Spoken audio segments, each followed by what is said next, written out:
Dear students, आप सभी का द अप्रोच आईएएस में स्वागत है। आज हम लोग आर्ट एंड कल्चर के सीरीज में वैष्णव धर्म को देखेंगे। पिछले लेक्चर में हमने शैव धर्म पार्ट 1 और पार्ट 2 हम लोगों ने देखा था। सबसे पहले वैष्णव धर्म के अंतर्गत हमें पढ़ना क्या है ये मैं बता दूं। तो इसमें एक तो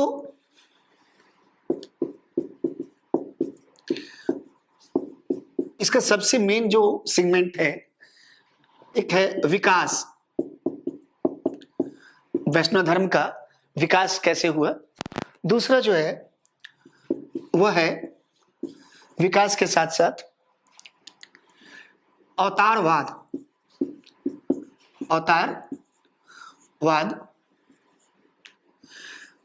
तीसरा है इसके सिद्धांत, और इस सिद्धांत के अंतर्गत आप देखोगे जैसे पंचवीर या आप कह सकते हो 5 वीरों की पूजा,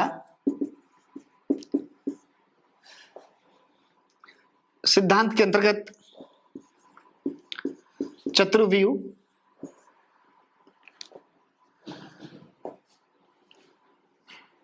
इसके बाद पांचरात्र व्यू, इसके बाद हम लोग जो देखेंगे वह है वैष्णव धर्म के अंतर्गत अलवार संत। अलवार पता ही है, वैष्णव संत को कहते थे अलवार, दक्षिण भारत के अंतर्गत। अब सबसे पहले हम लोग देखेंगे विकास कैसे हुआ किसका, वैष्णव धर्म को। देखिए, वैष्णव धर्म को अनेक नामों से जानते हैं। पहले तो ये जान लीजिए नाम क्या है। इसको सात्वत धर्म भी कहते हैं, सात्वत धर्म, वैष्णव धर्म, और एक कहते हैं, आप देखिएगा, भागवत धर्म। भागवत धर्म सबसे पहले जो विष्णु का नाम सुने होंगे उनका उल्लेख कब आया, तो जब आप ऋग्वेद में जाइएगा तो ऋग्वेद में एक देवता का उल्लेख है, विष्णु, ठीक है। लेकिन ये अत्यंत महत्वपूर्ण देवता ना होकर एक गौण देवता थे, बहुत ज्यादा इनका महत्व ऋग्वेद काल में नहीं था।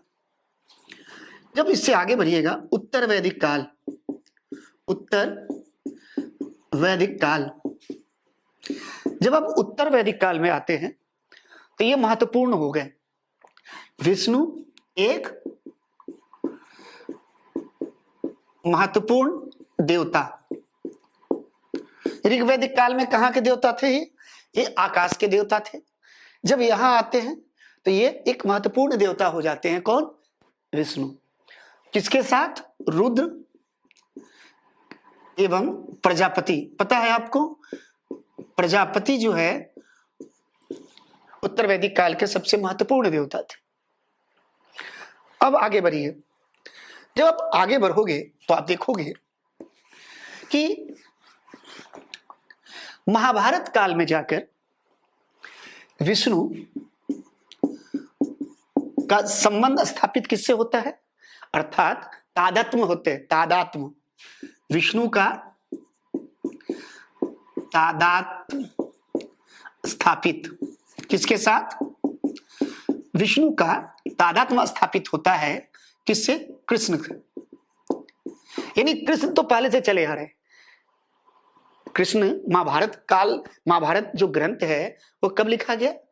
वो लिखा गया सूत्र काल में। याद रखिएगा, पढ़ेंगे आगे हम लोग सूत्र काल, जब साहित्य देखेंगे तो वहां आएगा।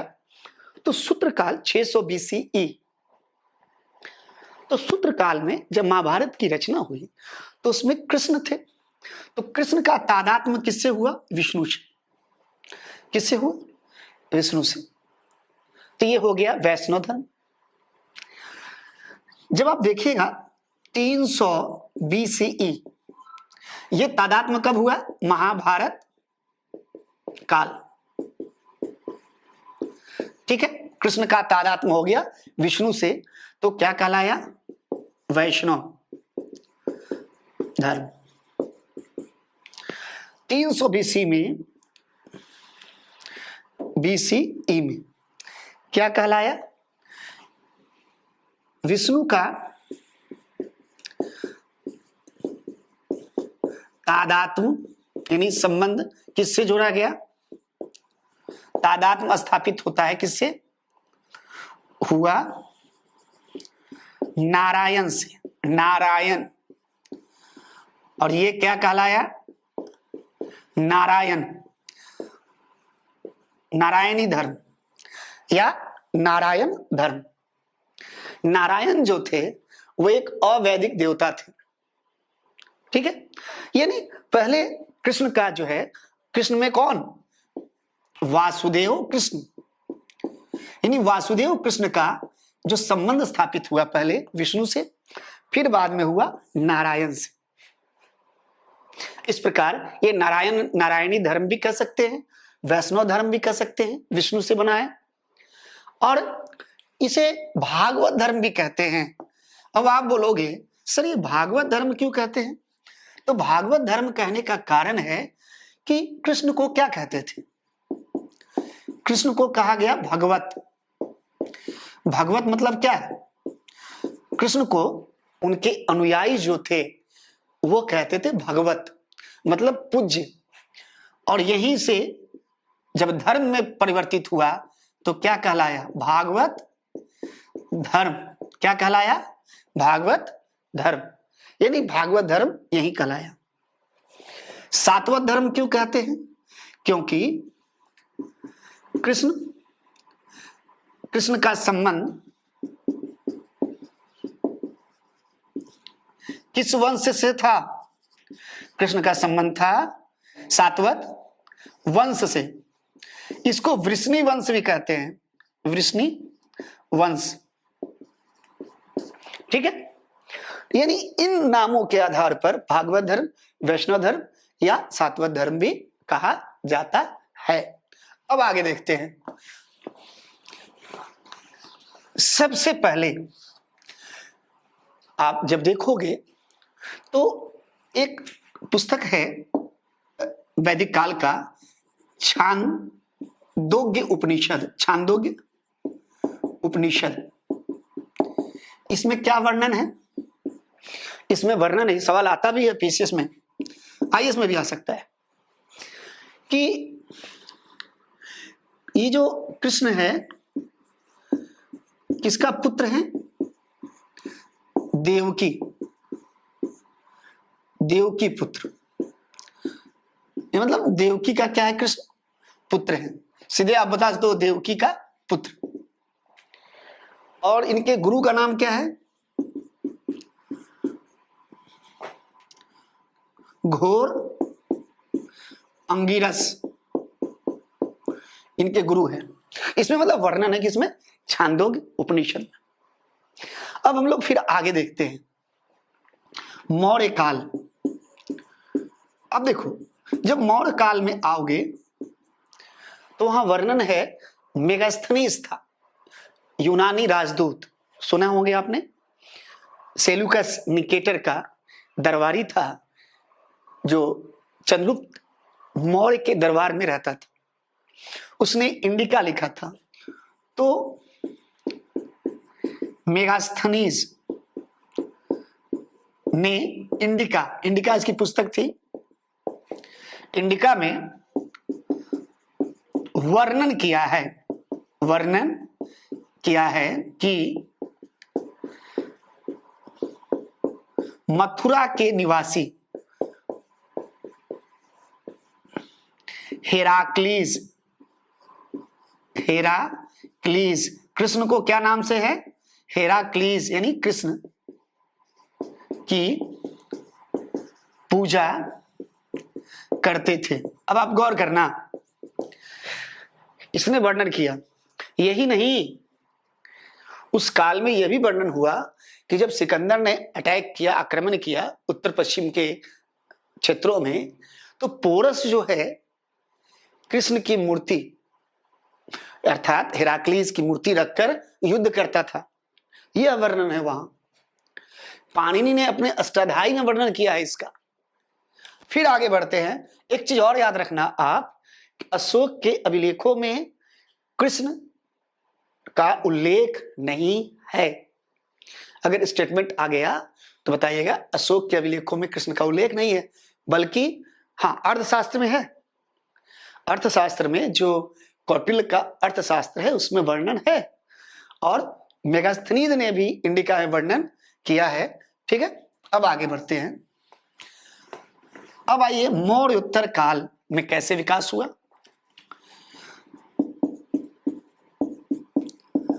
मौर्योत्तर काल, अब देखिए जब आप मौर्योत्तर काल में आओगे तो एक तो सातवाहन वंश का नाम जानते हो आप लोग, सातवाहन, और इसका एक शासक है, नाम क्या है? सातकर्णी फर्स्ट, और इसकी एक पत्नी सुने होंगे नागनिका। इसी का अभिलेख था नाना घाट अभिलेख, भूमिदान का प्रथम अभिलेखीय साक्ष्य। तो इसका एक अभिलेख था, और इस अभिलेख से क्या मिला है? अभिलेख समझते हैं, शिलालेख, अभिलेख किसी जैसे दीवार पे, स्तंभ पर, धातु से बने किसी वस्तु पर कुछ लिखा गया है जनता के लिए राज के आदेश के रूप में, वो अभिलेख हुआ। तो जो अभिलेख पर लिखा गया क्या है, मतलब वर्णन है इस पे कि कृष्ण एवं संकर्षण यानी बलराम, वासुदेव कृष्ण एवं बलराम की पूजा का उल्लेख। ठीक है, बलराम की पूजा का उल्लेख मिला है किसमें? इनके अभिलेख से। इसका मतलब है कि सातवाहन काल में बौद्ध धर्म, ये लोग सातवाहन ब्राह्मण थे, इन्होंने बौद्धों को भी प्रश्रय दिया, इसके साथ साथ इन्होंने किसको दिया? ये जो वैष्णव धर्म था उसको भी प्रोत्साहन दिया। अब आगे देखते हैं। सातवाहन के अतिरिक्त जब आप देखोगे मौर्योत्तर काल में तो यहां पे कुषाण वंश मिलेगा, कुषाण, और यहां एक शासक है हुविस्क एवं वासुदेव के सिक्कों पर किसका अंकन है? वैष्णव धर्म का अंकन। ठीक है, ये आपको मिल जाएगा। इसके बाद देखिए एक शुंग वंश है, शुंग वंश या काल। यहां पे एक यूनानी शासक था, उस समय यूनानी शासक, नाम क्या था?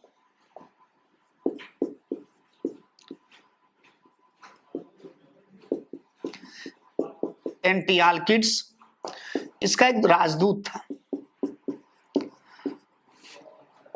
नाम था हेलियोडोरस। वो कहां गया? वो विदिशा, जिसका नाम है वेशनगर, ये राजधानी थी किसकी? शुंग वंश की। एक राजधानी विदिशा भी थी। यहां गया किसके पास? भागभद्र के दरबार में। ठीक है, एवं इसने क्या किया? एक उस दरबार में गया एवं एक गरुड़ स्तंभ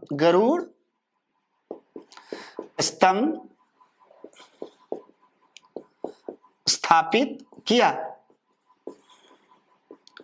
अब देखिए, यूनानी शासक था एंटियालकिड्स, उसका एक राजदूत का नाम क्या था? हेलियोडोरस। वो किसके राजधानी में गया? भागभद्र के दरबार में गया और एक गरुड़ स्तंभ, गरुड़ किसका है? प्रतीक चिन्ह वैष्णव धर्म का। ये क्वेश्चन आईएएस में पता नहीं कितने बार पूछा है, पीसीएस में। ये भी बहुत इंपॉर्टेंट है, मतलब सारे इंपॉर्टेंट चीज। तो ये डेवलपमेंट बता रहा है कि न केवल देशी शासक सुंग, अपितु विदेशी शासक, उसके राजदूत भी किसको अपना रहा है, आत्मसात कर रहा है? वैष्णव धर्म को। गरुड़ स्तंभ स्थापित करने का मतलब है कहीं ना कहीं उसकी श्रद्धा है और वो प्रोत्साहित करना चाहता है।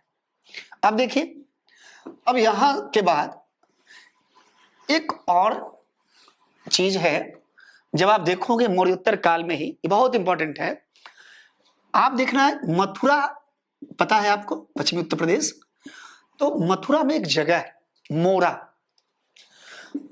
मोरा, और जिस जगह पे मिलता है कोई चीज या अभिलेख तो उसको कहते हैं उसी नाम से मोरा अभिलेख। तो यहां पता चलता है तोसा नामक एक विदेशी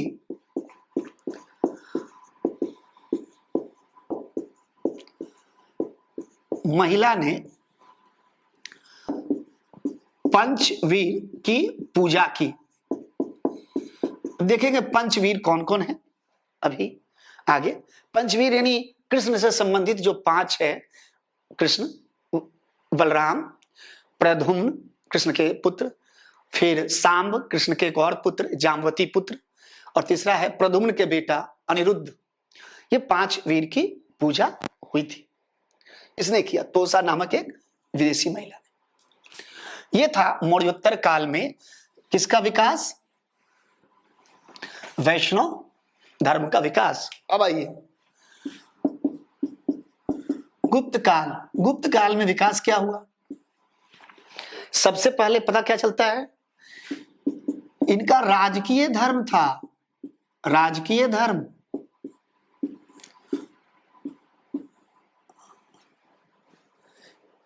क्या? वैष्णव धर्म क्या था इनका? इनका राजकीय धर्म था वैष्णव धर्म। यही नहीं, इनका एक राजकीय चिन्ह क्या था? इनका राजकीय चिन्ह था गरुड़। इनकी उपाधि थी, देखिए, परम भागवत। किसकी? चंद्रगुप्त सेकेंड, विक्रमादित्य, कुमार गुप्त फर्स्ट, स्कंदगुप्त, इन्होंने परम भागवत उपाधि धारण किया। भागवत, भागवत धर्म, वैष्णव धर्म। एक और चीज देखिए, एक रघुवंश, गुप्त काल में एक महाकाव्य है रघुवंश, सुना होगा आपने, महाकाव्य। ये जो रचना है वो किसकी है? कालिदास की।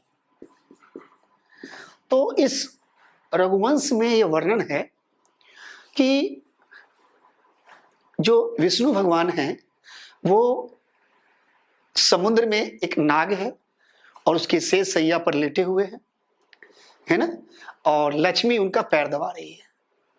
ये कई जो है आप धारावाहिकों में, फिल्मों में या चित्रों में इस दृश्य को आप देख सकते हैं। तो ये विष्णु के का जो रूप है उसका वर्णन रघुवंश के महाकाव्य में है। तो कालिदास की कई रचनाओं में शैव धर्म के साथ साथ वैष्णव धर्म का भी वर्णन है। ठीक है, इसी में आते हैं गुप्त काल में ही। आगे जब बढ़ोगे तो इसमें देखिएगा कि अभी हम लोग अवतार देखेंगे तो सबसे अधिक विष्णु के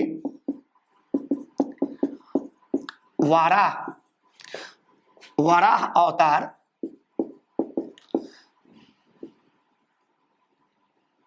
का प्रचलन, मतलब गुप्त काल में अगर सवाल आए कि विष्णु के किस अवतार का सर्वाधिक जो है वर्णन है, वाराह, सुअर, इस अवतार का वर्णन है।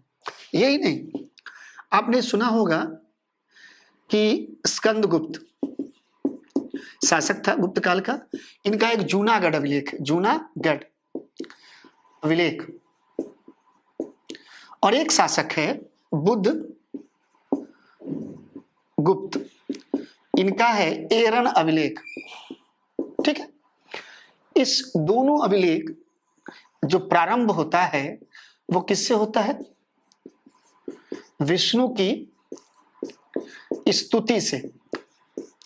मतलब ये दोनों अभिलेख विष्णु की स्तुति से प्रारंभ होता है, बुद्धगुप्त का एरन अभिलेख और स्कंदगुप्त का जूनागढ़ अभिलेख। अब एक देखिएगा आगे, एक और शासक है, आप विक्रमादित्य का हमने नाम बताया, तो उनका एक है महरौली, महरौली का लौह स्तंभ दिल्ली में है, सुना भी होगा, कई लोग गए भी होंगे। महरौली का लौह स्तंभ,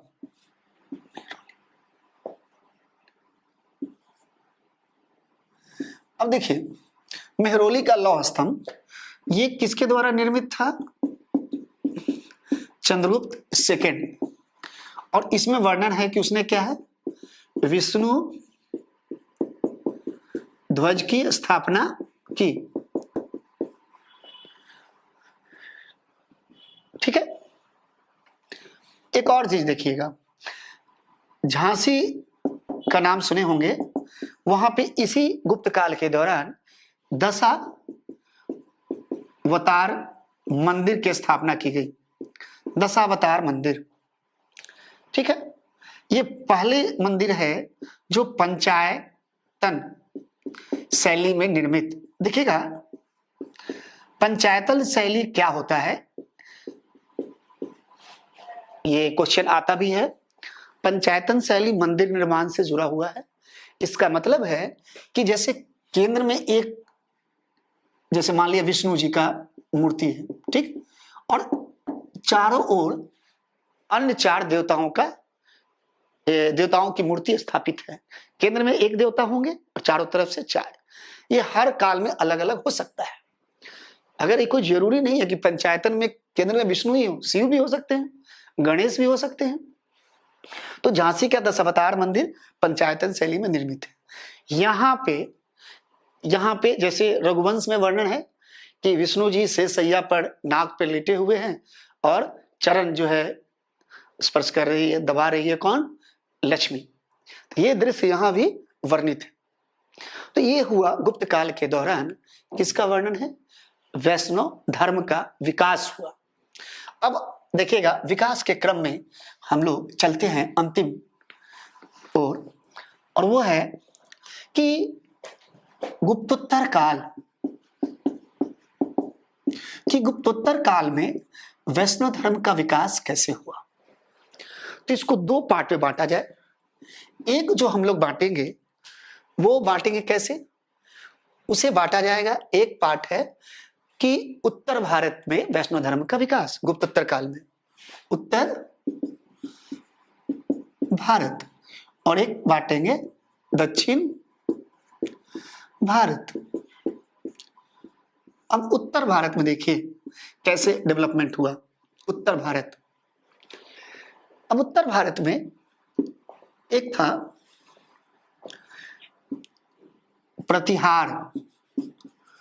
प्रतिहार वंश, और इसका जो शासक था वो कौन था? भोज। उसको पूरा नाम आप कहिएगा। भोज दो था, एक परमार वंश का था और ये जो था वो था मिहिर भोज,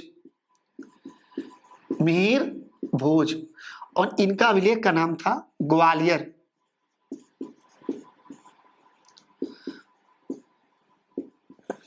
यहां उत्तर प्लस पूर्वी भारत।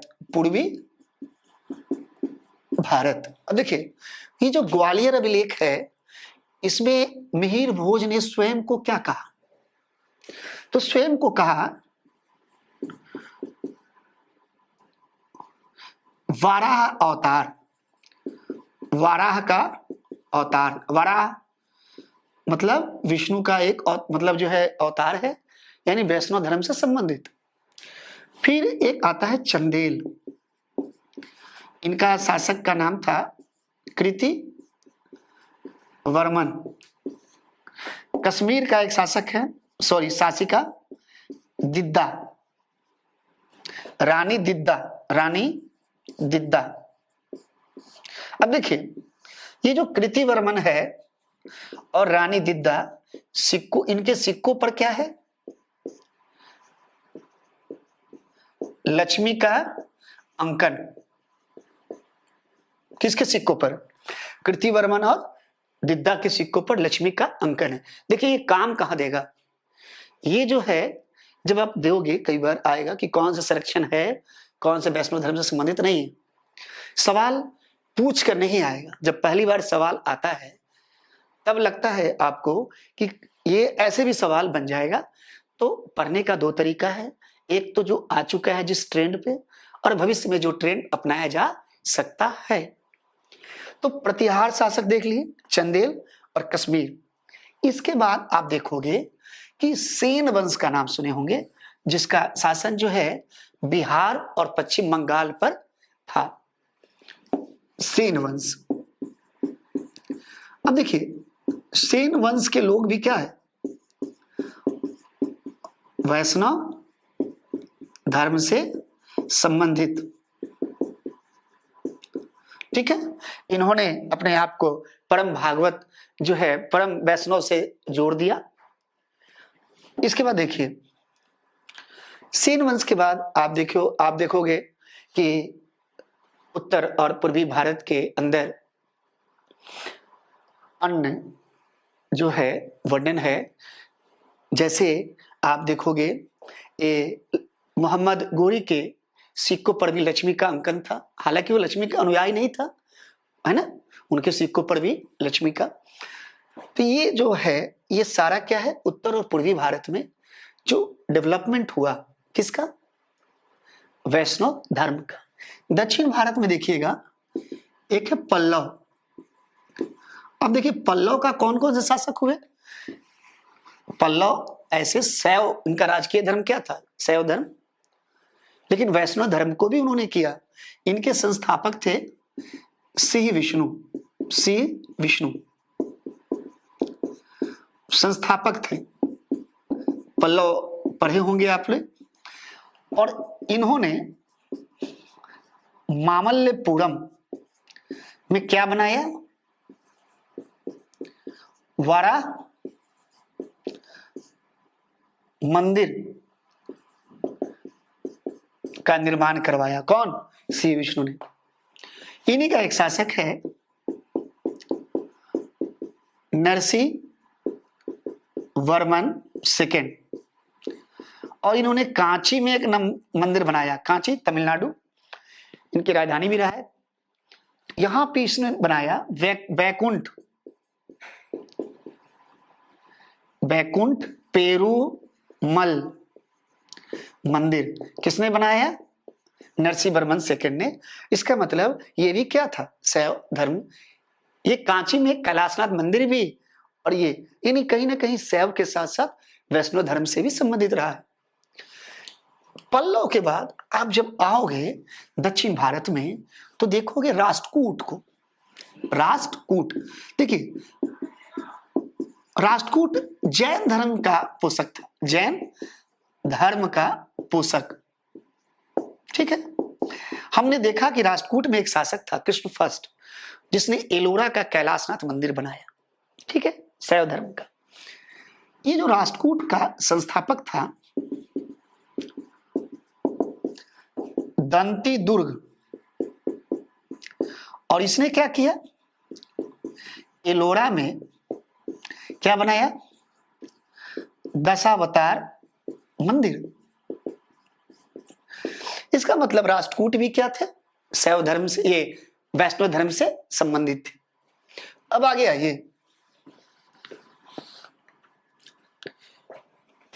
देखिए, वाराह जो है गुप्त काल में सर्वाधिक जो विकसित अवतार था वो था वराह। लेकिन गरुड़ किसका किसका था? राजकीय चिन्ह, तो एक वेंगी का चालुक, पश्चिमी चालुक और कोंकण का शिलाहार वंश, इन सब का जो है राजकीय चिन्ह क्या था? गरुड़। यानी इस प्रकार से आपने वैष्णव धर्म का भारत में क्या विकास हुआ। फिर हम लोग जब भक्ति पढ़ेंगे तब देखेंगे किस प्रकार से विकास होता है वैष्णव धर्म का। रामानुज वगैरह जितने होते हैं संत, अब हम लोग जो है विकास आप जो पढ़े हो इसका यूटिलाइज कहाँ है? एक तो संरक्षण, किसने किसने संरक्षण दिया वैष्णव धर्म को। दूसरा, एक दिमाग में एक हिस्टोरिकल जो डेवलपमेंट है, ऐतिहासिक विकास, उसका एक कॉन्सेप्ट क्लियर हो जाएगा कि ऐसे ऐसे डेवलपमेंट हुआ। दूसरा देखिए अवतारवाद। देखिए ये अवतारवाद वैष्णव धर्म से संबंधित है। हम लोग जो पढ़ रहे हैं यहाँ अवतारवाद, ये वैष्णव धर्म का अवतारवाद है। सबसे पहले जो अवतारवाद का जो वर्णन है वो कहाँ मिलता है? महाभारत। और महाभारत के जो आप देखिएगा, महाभारत के बहुत सारा सर्ग है, बहुत सारा पार्ट है उसका, ठीक है। तो महाभारत में सबसे पहले मिलता है अवतारवाद का वर्णन, ठीक है। महाभारत में अवतारवाद। अब देखिए इसके बाद एक किताब है मत्स्य पुराण, और इसमें जो है विष्णु के 10 अवतारों का वर्णन। अगर आपसे कोई पूछेगा कि अवतारवाद का सबसे पहला वर्णन, तो महाभारत में बताइएगा, और मत्स्य पुराण में 10 अवतार का वर्णन है विष्णु के। वैसे अलग अलग किताबों में, साहित्य में विभिन्न प्रकार से अवतारवाद का वर्णन किया गया है। इनके संख्या में अंतर भी आप देख सकते हो, लेकिन सबसे जो प्रामाणिक है वह है मत्स्य पुराण। दूसरी बात, आपने पढ़ा होगा भगवत गीता के बारे में। भगवत गीता जो है महाभारत के भगवत गीता में ही अवतार का वर्णन है। भगवत गीता भीष्म पर्व में बहुत वर्णन है, छठे पर्व है। और देखिएगा भगवत गीता में सबसे जो बल दिया गया है वो है निष्काम कर्म, ठीक है। आप कर्म करते रहो, फल की चिंता ना करो। और इसमें समन्वय किसका है? कर्मयोग, कर्म का, ज्ञान और भक्ति। कर्म, ज्ञान और भक्ति का क्या है? सुंदर समन्वय किससे मिलता है? भगवत गीता में। ये सवाल पूछा भी है, ठीक है। महाभारत, भगवत गीता, भीष्म पर्व, तीनों का वर्णन सबसे अधिक बल किस पे है? निष्काम कर्म पर। अब आपको देखना है अवतारवाद, कि अवतारवाद में किस प्रकार से जो है अवतारवाद का विकास हुआ। तो सबसे पहला जो अवतार था 10 अवतार। आप बहुत साइंटिफिक तरीके से आप देखिएगा इसको। पहला अवतार, तो सबसे पहला अवतार होता है मत्स्य अवतार। अब मत्स्य अवतार यानी किससे संबंधित है?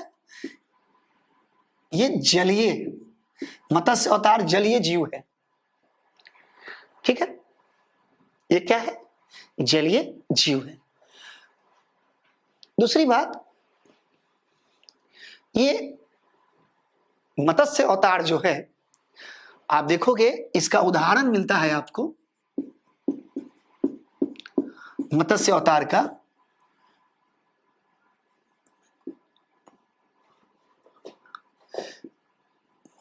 बाघोरा, बाघोरा ये पश्चिम बंगाल में है।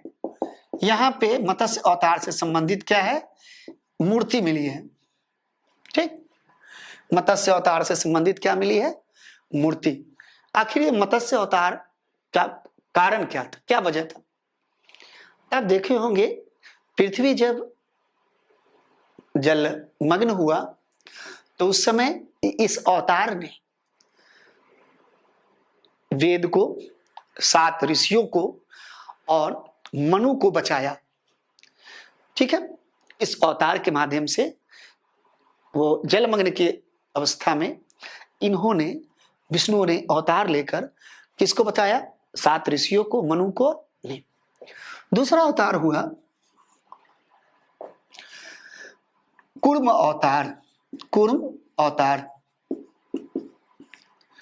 देखिए कूर्म मतलब क्या होता है? कछुआ। अब गौर करना, पहला जो अवतार था वो केवल जल में रहने वाला था। जब आगे डेवलपमेंट हुआ तो ये जो कूर्म अवतार था जल में भी रह सकता था प्लस स्थल। देखिए ये बहुत साइंटिफिक है, ये अवतारवाद कैसे वैज्ञानिकता पे जुड़ा हुआ है। पहला जल, दूसरा जल प्लस स्थल। कछुआ देखिएगा, मछली पानी में रह सकता है, पानी के बाहर, स्थल में नहीं। कूर्म, कछुआ जल में भी और स्थल दोनों में। कूर्म अवतार का जरूरत क्यों पड़ा? तो आपको याद होगा कूर्म अवतार की जरूरत इसलिए पड़ी कि जब सागर मंथन हुआ तो सागर मंथन के दौरान ये जो कछुआ था उस पे रखा गया मंदराचल पर्वत। एक पर्वत का नाम क्या था? मंदराचल पर्वत। ठीक है, और मंदराचल पर्वत को रखा गया कछुआ पे, और नाग, बासुकी जो नाग है, वही बासुकी नाग को नाग का रस्सी के रूप में प्रयोग किया गया, और चारों तरफ जो है उस पहाड़ को, उस पर्वत को जो है मंथन में प्रयोग किया गया। और उस सागर मंथन से लक्ष्मी की जो है पाया गया और साथ में जो है रत्न पाया गया। 14 प्रकार के रत्न आए और विष भी वहीं पे आया। ये कहानी आपने सुना होगा जो है पौराणिक कथाओं में। तो इस उसी समय कूर्म अवतार हुआ। इसका उदाहरण अब देखिएगा, कांची में विष्णु मंदिर है, विष्णु मंदिर, और उसमें जो है कूर्म अवतार का वर्णन है। कांची के विष्णु मंदिर में कूर्म अवतार का वर्णन है। मैं क्या बता रहा हूं, आप कल्पना कीजिए इतना पुराना, और कैसे साहित्य के माध्यम से, अवतारवाद के माध्यम से आप ये जो सृष्टि है, ये जो मानवीय विकास है उसको आप देख रहे हो। पहले जल, फिर स्थल, जल प्लस स्थल। तीसरा देखिए, तीसरा जो है आपका अवतारवाद के अंतर्गत वह है वाराह। तीसरा क्या है? वाराह अवतार। अब देखिए कई लोगों को कूर्म मतलब तो पता है, कछुआ। वाराह मतलब सुअर। और ये जो वाराह अवतार था ये कहां रहता है? पहला कहां था? मत्स्य, जल, दूसरा जल प्लस स्थल, तीसरा स्थल। ये कहां है? स्थल। ये स्थल में रहने योग्य था। और वाराह अवतार क्यों लिया? इसका भी एक कहानी है। एक राक्षस था, उसका नाम था हिरण्याक्ष। उसने क्या किया था? पृथ्वी को समुद्र में छिपा दिया। तो ये जो वाराह अवतार लेकर शुकर, उसने अपने जो आगे के हिस्से वाले नख थे उस पर फिर उस पृथ्वी को समुद्र से निकाल कर उसको ऊपर उठाया, जल से मतलब ऊपर। और पता है आपको गुप्त काल में सर्वाधिक किसका विकास हुआ? गुप्त काल में सर्वाधिक विकास अभी बताए भी थे। और दूसरा ये है कि मथुरा से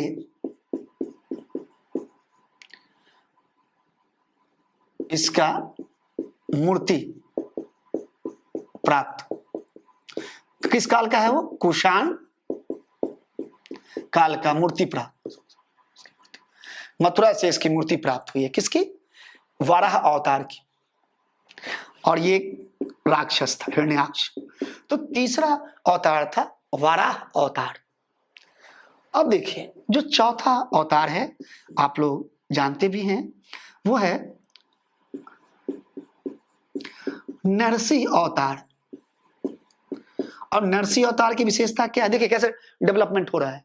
यह है अर्ध मानव, अर्ध मानव। अब विकास हो रहा है अर्ध मानव का। कैसे? याद रखना, हिरण्यकश्यप, हिरण्यकश्यप कौन था? प्रहलाद के पिताजी थे, और उसकी बहन थी होलिका। तो ये कहानी सुने होंगे, होली क्यों मनाया जाता है। तो किस प्रकार जब हिरण्यकश्यप ने बहुत ज्यादा जो है उसने तप किया, तो उसकी तपस्या से प्रसन्न होकर वरदान मिला। क्या था कि एक तो उसको वरदान मिला कि तुम्हारी जो मृत्यु होगी न उसमें सुबह होगा न शाम होगा। तो इसको किस समय मारा गया? और एक और थी होलिका जो जल नहीं सकती थी, तो उसको क्या है, जब प्रहलाद को मारना था तो होलिका को बोला गया कि प्रहलाद को लेकर क्या है अग्नि में प्रवेश करो, लेकिन प्रहलाद बच गया, होलिका जल गई। सुने होंगे आप। तो उसी समय प्रहलाद को जब मारने का प्रयास किया तो नरसिंह अवतार का जन्म हुआ, जिसके शरीर के जो ऊपर के हिस्से थे, जो गर्दन के ऊपर के हिस्से, वो कौन सा था? वो शेर का था, और निचला हिस्सा मानव का था। एकदम ध्यान देना है, ऊपरी हिस्सा शेर का, निचला हिस्सा मानव का, अर्ध मानव। यानी नरसिंह अवतार मानव का प्रारंभिक विकास को बतलाता है, अर्ध मानव का। और मारा कब गया? गोधूली वेला में। तो ये है नरसिंह अवतार। और ये अवतार का वर्णन मिलेगा, वैशाली है बिहार में, महावीर का जो है जन्मस्थली, वहीं पे बसाड़, वहां पे बसाड़ में इसकी मूर्ति। ठीक है। अब आइए पांचवा अवतार। देखिए बहुत सिस्टमेटिक तरीके से है, रटने की जरूरत नहीं पड़ेगी आपको। अब देखिए पांचवा अवतार क्या है, आप देखना, वामन अवतार। वामन अवतार ये क्या है? लघु मानव, लघु मानव। ये लघु मानव पता है, वामन बहुत छोटे थे, नाटक कद के, विष्णु का यह अवतार। जब एक राक्षस बलि जो था, राक्षसों का राजा था, राजा बलि, तो उसने सभी लोगों पर अपना जो है अधिपत्य स्थापित कर लिया, देवताओं को हराकर। तो विष्णु का यह अवतार हुआ। राजा बलि से उसने एक जो है, आप छल कह सकते हैं या आप ये कह सकते हैं कि राजा बलि से उन्होंने अनुमति मांगा कि 3 पग में, मतलब 3 पग जितना आपको स्थान मिलेगा। ये ऋषि वेश में थे, छोटा सा बालक ऋषि। तो पहले और दूसरे पग में इन्होंने जो पूरा पृथ्वी और आकाश को इन्होंने क्या किया, नाप दिया। और इसके बाद राजा बलि को पाताल लोक इन्होंने क्या किया, भेज दिया। ये जो वामन अवतार है ये वहां से जुड़ा हुआ है। और इसका उदाहरण देखिएगा वामन अवतार का, तो गुप्त काल में इसका मिलेगा। और कैसे मिलेगा आप खुद देखना। ये स्कंदगुप्त का एक अभिलेख है, जूनागढ़। तो मैंने बताया भी था कि जूनागढ़ अभिलेख में विष्णु की स्तुति से प्रारंभ होता है, और इसी जूनागढ़ अभिलेख में विष्णु के वामन अवतार से प्रारंभ होता है। वामन अवतार की स्तुति की गई है जूनागढ़ अभिलेख में स्कंदगुप्त के समय। तो यहां से इसकी पौराणिकता है कि किस प्रकार से राजा बलि से इसने जो है 3 पग का क्षेत्र प्राप्त करने का प्रयास किया और 2 ही पग में पृथ्वी और आकाश को ले लिया। अब देखिए, छठा अवतार है परशुराम अवतार। परशुराम के बारे में बहुत सुने होंगे आप कि बहुत गुस्से वाले हैं। आपने रामायण देखे होंगे, किस प्रकार से रामायण में परशुराम ने क्षत्रियों का 21 बार दिखाया है कि उन्होंने बोला भी है कि मैंने क्षत्रियों का 21 बार नाश किया। इस प्रकार से राम जो है जब तोड़ते हैं तो किस प्रकार से परशुराम प्रकट होते हैं, इसकी एक कहानी है। कहानी क्या है? एक क्षत्रिय था कीर्तवीर। देखिए, परशुराम ब्राह्मण थे और इनके पिता थे यमदग्नि। कई जगह य को ज भी बोलते हैं, यमदग्नि। और ये मतलब ब्राह्मण थे और एक शासक था क्षत्रिय। इसने क्या किया, इनके पिता के कुछ गायों को चुरा लिया। यही नहीं, उनके आश्रम को नष्ट कर दिया। जमदग्नि ऋषि भी थे। परशुराम उसी समय कसम खाए कि क्षत्रियों का जब जब पृथ्वी पर आएगा तो मैं नाश करूंगा, और 21 बार नाश किए। इनको कहा जाता है प्रथम शस्त्र प्रयोग करने वाला। अब देखिए, पहला हम क्या बताए थे? मत्स्य जल में, कूर्म जल प्लस स्थल, तीसरा वाड़ा स्थल, चौथा क्या बताए? नरसिंह अर्धमानव, पांचवा वामन लघु मानव, छठा प्रथम शस्त्र प्रयोग करने वाला परशुराम। अब देखिए, अब जो है आप जानते भी होंगे जिसके बारे में, और वो है 7वां क्या है? राम अवतार।